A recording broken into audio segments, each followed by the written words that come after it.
Today we're going to show you how to nuke a Jimmy Dean croissant sausage, egg, and cheese.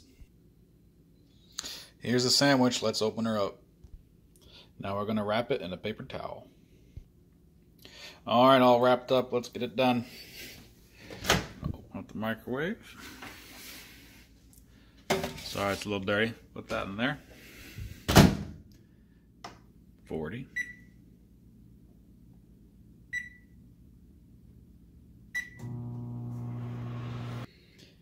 By the way, the whole reason we're doing this is because on the back the instructions are kind of off. There's a way to do it while it's frozen, and there's a way to do it while it's refrigerated. Mine are always all frozen. I just pull them straight from the freezer. But following these instructions, you know, I want you to defrost it for 90 seconds and microwave for 50 seconds. It ends up melting the heck out of it and not very tasty. This way is a lot easier. Alright, this is done. Or halfway done, I should say. We take it. We'll flip it over. Now we do another 40 seconds.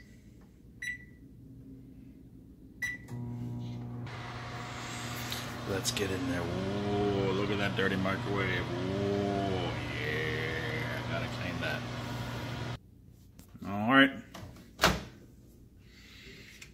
Now it's done.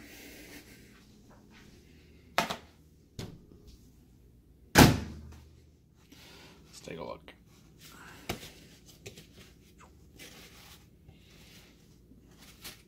See? Look at that.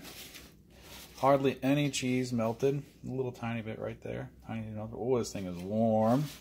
Nice and warm all the way through, but not crazy melted. When you overheat these, especially following the instructions, wrapping it in a towel, which you definitely should, keeps it nice and moist.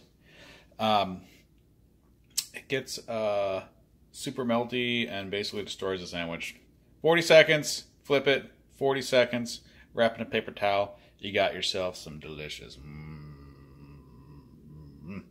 Enjoy.